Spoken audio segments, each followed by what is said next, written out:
Use of their, ये एक बहुत ही इंपॉर्टेंट यूज है जो कि हर एक इंग्लिश लर्नर को अवश्य पता होना चाहिए। देयर का यूज बोलने में आपकी हेल्प तो करता ही करता है, साथ ही साथ ट्रांसलेशन ही सिर्फ आप करते हो, आप स्पीकिंग करते ही नहीं हो, तो ट्रांसलेशन के लिए भी बहुत ही इंपॉर्टेंट होता है। और अगर आप किसी भी बोर्ड एग्जाम की तैयारी कर रहे हो, चाहे वो 10th की हो या 12th की हो, वहां पे आपको एक हिंदी का पैसेज आता है और उस हिंदी के पैसेज को ट्रांसलेट करने के लिए भी देयर का बहुत बड़ा योगदान होता है। तो हर एक नजरिए से देयर का यूज अपने आप में बहुत ही इंपॉर्टेंट है। तो आज के सेशन में हम लोग इसी देयर के यूज में मास्टरी हासिल करने का प्रयास करते हैं। देखो, सबसे पहले बात आती है कि ये जो अपना देयर है, ये यहां पर एज अ सब्जेक्ट काम करता है।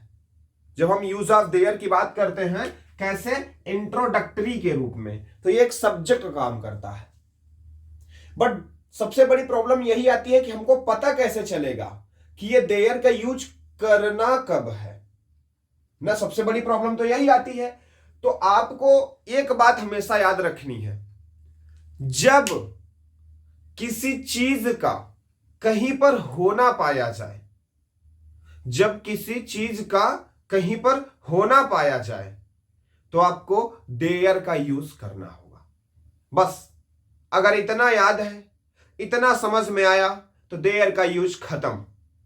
खत्म का मतलब बस अभी जाओ मत कि बस खत्म हो गया जाओ। अभी हम इनका यूज सीखेंगे, ट्रांसलेशन पर अप्लाई करेंगे, क्योंकि 1 सेकंड में सीखी हुई चीज 1 मिनट में भूली भी जा सकती है। तो इसलिए इतनी जल्दी भी मत रहा करें सीखने वाले चीजों में। थोड़ा सा समय दिया करो और उसमें प्रैक्टिस किया करो अधिक से अधिक, साथ में और अकेले भी, तब जाकर के कोई चीज क्लियर रहेगी हमेशा हमेशा के लिए। तो देयर का यूज मैंने आपको बताया कि कब करना है, जब आपको ऐसा लगे कि कोई चीज का कहीं पे होना पाया जा रहा है। जैसे कह दिया जाए, एक गांव में एक आदमी रहता था, यानी एक आदमी का कहीं पर एक गांव में होना पाया जा रहा है। जगह नहीं है, जगह का कहीं पर होना या ना होना पाया जा रहा है। एक गांव था, तो कहीं किसी क्षेत्र में कहीं पर एक गांव का होना पाया जा रहा है। मेरे स्कूल में एक बगीचा है, तो एक बगीचे का मेरे स्कूल में होना पाया जा रहा है। तुम्हारे शरीर में खून नहीं है, तो खून का तुम्हारे शरीर में होना या ना होना पाया जा रहा है। क्या उसके जेब में पैसे थे, तो यहां पे भी क्या हो रहा है, पैसे का उसके जेब में होना या ना होना पाया जा रहा है। तो जब किसी वाक्य से ऐसा लगे कि किसी चीज का कहीं पर होना पाया जा रहा है, तो आप सब्जेक्ट के रूप में किसका यूज कर लोगे, देयर का यूज कर लोगे। किसके रूप में, सब्जेक्ट के रूप में। लेकिन इतना ही नहीं, यहां पे जो हमारी वर्ब होगी, उस वर्ब को लिखेंगे सेंटेंस के अनुसार। अगर सेंटेंस में एक्शन हो रहा है, तो उस एक्शन के अकॉर्डिंग जिस भी टेंस की वर्ब लगनी चाहिए उसकी वर्ब लगाएंगे। अदरवाइज जरूरी है तो बी वर्ब लगाएंगे या है वर्ब लगाएंगे, जो भी जरूरत हो सकती है। तो देयर के बाद हम अपनी वर्ब को लिखा करते हैं। अब वर्ब के बाद हमें क्या लिखना होगा। अब डियर आप याद रखना, यह सब्जेक्ट के रूप में काम करता है, बट वास्तव में यह सब्जेक्ट नहीं होता। सब्जेक्ट के रूप में काम करता है, बट वास्तव में सब्जेक्ट नहीं होता है। वर्ब के बाद आपको लिखना पड़ेगा सब्जेक्ट। सब्जेक्ट यानी जिसके बारे में बात हो रही है, जिसका होना या न होना पाया जा रहा है, वो होता है सब्जेक्ट। हम अपने सब्जेक्ट को लिखेंगे और फिर उसके बाद यहां पर अक्सर एक प्लेस की बात होगी। कहां पर, जैसे देखो ना, एक गांव में, मेरे स्कूल में, तुम्हारे शरीर में, उसके जेब में एक प्लेस दिया रहता है। कहां, उस प्लेस को लिखेंगे। अगर है तो, नहीं है तो कोई बात नहीं। हो सकता है आपको टाइम मिली हो तो हम टाइम भी लिखेंगे, या फिर और भी कई सारी चीजें यहां पे आपको देखने को मिल सकती हैं। तो जो भी होगा हम उसको लिखेंगे और उसके बाद हम फुल स्टॉप लगा करके सेंटेंस पूरा कर लेंगे। चलो स्ट्रक्चर हमने यहां पर तैयार किया है, अब इसको हम यहां पे यूज भी करते हैं। एक गांव में एक आदमी रहता था। सबसे पहले हमें क्या यूज करना है? देयर का। देयर सब्जेक्ट है, लेकिन इसके अनुसार आपको वर्ब नहीं डिसाइड करनी है, वर्ब डिसाइड करनी है रियल सब्जेक्ट के अनुसार। रियल सब्जेक्ट के अनुसार का मतलब है जो हो, जिसका होना पाया जा रहा है। सीधा सा समझो, जिसका होना पाया जा रहा है वो होगा हमारा सब्जेक्ट। किसका होना पाया जा रहा है? एक आदमी का। तो एक आदमी के अनुसार तो हम वाज वर्ब का यूज कर सकते हैं। देखो ये सेंटेंस हमारा पास्ट इंडेफिनिट का हो सकता है, था ती थी ते थे। कहीं पर बीते समय में रहता था ना, तो बीते समय की बात आ रही है, पास्ट इंडेफिनिट हो सकता है। जहां पे हम लिव्ड वर्ब की सेकंड फॉर्म का भी यूज कर सकते हैं, और या तो हम चाहे तो वाज या वर का भी यूज कर सकते हैं। तो अगर हम वाज या वर का यूज करेंगे तो एक आदमी के अनुसार यहां पे हमें यूज करना होगा वाज का, और या तो हम बोल सकते हैं लिव्ड। अब हमने अपनी वर्ब यूज कर लिया, दोनों हो सकती है। आगे हम अपना सब्जेक्ट लिखेंगे। किसका होना पाया जा रहा है? एक आदमी का, यानी a man. There was a man. A place, कहां पे?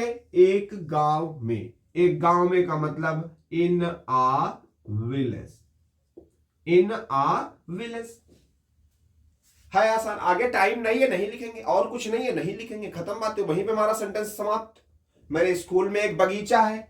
सबसे पहले आपका सेंटेंस में शुरुआत कौन करेगा? देयर, क्योंकि किसी चीज का कहीं पे होना पाया जा रहा है। अब आगे हमें हेल्पिंग वर्ब लिखनी है। बगीचा है ना, तो अब बगीचा है तो यहां पर तो भैया बी वर्ब का यूज होगा। अब बी वर्ब का यूज कहां होता है, कहां नहीं होता है, अगर आपको नहीं पता है तो मैंने ऑलरेडी आपको पढ़ा दिया है। डिस्क्रिप्शन में लिंक मिल जाएगी और आई बटन पर भी आपको लिंक मिल जाएगी, आप जरूर देख लीजिए। देयर इज, यहां पे हमें इज लगाना। अब इज ही क्यों लगा? क्योंकि जो है ये बात किसके बारे में हो रही है? सब्जेक्ट कौन है हमारा? एक बगीचा। तो एक है ना, एक है, इसलिए हमें यहां पे किसका यूज करना पड़ेगा? इज का। अगर यहीं पे होता मेरे स्कूल में 2 बगीचे हैं, क्या होता? मेरे स्कूल में 2 बगीचे हैं, तो यहां पे इज नहीं, फिर हमें क्या यूज करना पड़ता? आर का यूज। क्योंकि बगीचे कितने हो गए? 2। प्लूरल नंबर में आर, सिंगुलर नंबर में इज, तो देयर आर। अब 2 बगीचे ना, तो 2 बगीचे सब्जेक्ट बनेंगे 2 gardens. 2 gardens. There are 2 gardens. हमारा देयर हो गया, वर्ब हो गई, सब्जेक्ट हो गया। प्लेस लिख देंगे। प्लेस क्या है? मेरे स्कूल में। मेरे स्कूल यानी इन माय स्कूल। समय नहीं है, होता तो समय लिख दिया जाता। तुम्हारे शरीर में खून नहीं है, तुम्हारे शरीर में खून नहीं है। सबसे पहले क्या? किसी चीज का कहीं पे होना या ना होना पाया जा रहा है, देयर का यूज करोगे। हेल्पिंग वर्ब लगाओगे सब्जेक्ट के अनुसार। क्या नहीं है? खून। खून के अनुसार होगा इज। फिर हमें अपना सब्जेक्ट लिखना होगा, क्या हो जाएगा? ब्लड। सॉरी, यहां पे आपको ध्यान में रखना है कि यहां पे नहीं, निगेटिव सेंटेंस है, तो ये जो नहीं है ये तो भैया वर्ब के बाद आ जाएगी। तो वर्ब कौन है? इज है, तो इज के बाद अपना वर्ब आ जाएगी नो या नॉट। ध्यान में रखना होगा, देयर के साथ हम नो का भी यूज कर सकते हैं और नॉट का भी यूज कर सकते हैं। कहां, कब? कब नो लगाएंगे, कब नॉट लगाएंगे? तो आप डियर याद रखना, नो का मतलब आप तब यूज करोगे जब कोई ऐसी नाउन है, वहां पे कोई ऐसी नाउन है जो कि अनकाउंटेबल है या कोई नंबर नहीं आया हुआ है। और नॉट का आप तब यूज करोगे जब कोई नंबर आया है या फिर काउंटेबल नाउन हो और नंबर आप लगा सकते हो। जैसे यहां पे खून, तो आप खून को गिन सकते हो क्या? खून को गिन सकते हो? नहीं गिन सकते। इसीलिए यहां पे हमें क्या यूज करना पड़ेगा? नो का यूज करना होगा। लेकिन अगर यहां पे ऐसा कुछ होता, मेरे स्कूल में 2 बगीचे नहीं हैं, अगर इस सेंटेंस में नहीं आ जाता तब हमें यहां पे नॉट यूज करना होता। नो नहीं, नॉट यूज करना होता। क्यों? क्योंकि यहां पे 2 बगीचे, बगीचे को गिना जा रहा है। तो अगर गिना जाने वाला कोई भी नाउन है, काउंटेबल नाउन है और नंबर भी आया है, तो नॉट का यूज करोगे। और नंबर नहीं आया है या फिर अनकाउंटेबल नाउन है तो आप नो का यूज करोगे। आई होप कि नो और नॉट का यूज बिल्कुल आपको क्लियर होगा, कहां पे नो लगाना है, कहां पे नॉट लगाना है। तो यहां पे हमने नो का यूज किया। आगे हमें क्या लिखना है? अपना सब्जेक्ट लिखना है, क्या हो जाएगा? Blood. There is no blood. अब प्लेस लिख लो, तुम्हारे शरीर में, इन योर बॉडी। आगे देखो, क्या उसके जेब में पैसे थे? प्रश्न पूछ रहा है, इंट्रोगेटिव सेंटेंस है। अब इंट्रोगेटिव सेंटेंस में सबसे पहले आपको वर्ब ही लिखनी पड़ती है। मैंने इसको भी समझाया है कि कैसे आप स्ट्रक्चर को फॉर्म करते हो। तो हमने बताया था कि इंट्रोगेटिव आपकी क्या है, समझ लो कि सेंटेंसेस या ट्रांसलेशन की मौसी है, और मौसी की शादी है तो पहले मेकअप करने वाली जाएंगी ही जाएंगी, तो वर्ब हमारी मेकअप सीख के रखी है। अगर आप इस वीडियो को नहीं देखे हो तो इसकी भी लिंक डिस्क्रिप्शन में और या फिर आई बटन पर आपको मिल जाएगी, जरूर देख लीजिए। अब डियर यहां पे वर्ब पहले जाएगी तो यह वर्ब किसके अनुसार, सब्जेक्ट के अनुसार जाएगी। क्या नहीं है, क्या है, पैसे। तो पैसा तो फिर भैया मनी लिखोगे, अगर तो अनकाउंटेबल है, तो अनकाउंटेबल होने की वजह से हमारी वर्ब क्या होगी, वाज। अब हम सब्जेक्ट लिखेंगे, लेकिन यहां पे पहले देयर लिखा जाएगा क्योंकि देयर का यूज होगा, किसी चीज का कहीं पे होना पाया जा रहा है, तो वाज देयर। अब हम अपना सब्जेक्ट लिखेंगे क्या, पैसा। पैसा का मतलब मनी, वाज देयर मनी। अब जगह लिख दो उसके जेब में, in his pocket. Was their money in his pocket. आगे वहां पे सेंटेंस है, जगह नहीं है। जगह नहीं है, हम क्या बोलेंगे, किसी चीज का कहीं पे होना ना होना पाया जा रहा है ना, छोटा सा सेंटेंस है, फिर भी यहां पे हम देयर का यूज करेंगे, बोलेंगे there is no place. There is a no place. और अगर काउंटेबल यूज करेंगे, बोलेंगे there is not a place. There is not a place भी बोल सकते हैं, नॉट अ प्लेस। एक गांव था, एक गांव था, किसी चीज का कहीं पे होना पाया जा रहा है, देयर का यूज करोगे। वर्ब लिखोगे, था यानी कि वाज, क्या था, एक गांव। एक गांव का मतलब आ विलेज। अब आ विलेज के अनुसार हमने वाज का लगाया है, और वर्ब तो लगा नहीं सकता था क्योंकि एक गांव है, तो देयर वाज अ विलेज। एक गांव नहीं था, there was not a village. No नहीं लगाएंगे, नॉट लगाएंगे क्योंकि आ काउंटेबल है ना, नंबर भी आया है। तो आई होप कि देयर का ये यूज कब कैसे कहां करना है आपको बिल्कुल क्लियर हो चुका होगा। और अगर आपको कोई डाउट है जरा सा भी, तो आप कमेंट करके जरूर बताइएगा। और सब कुछ क्लियर है तो वीडियो को लाइक कर लो, चैनल को अगर अभी तक सब्सक्राइब नहीं किए हो तो कर लो, अब किस चीज का इंतजार कर रहे हो, और वीडियो को शेयर करना मत भूलो। Thank you so much, see you in the next session.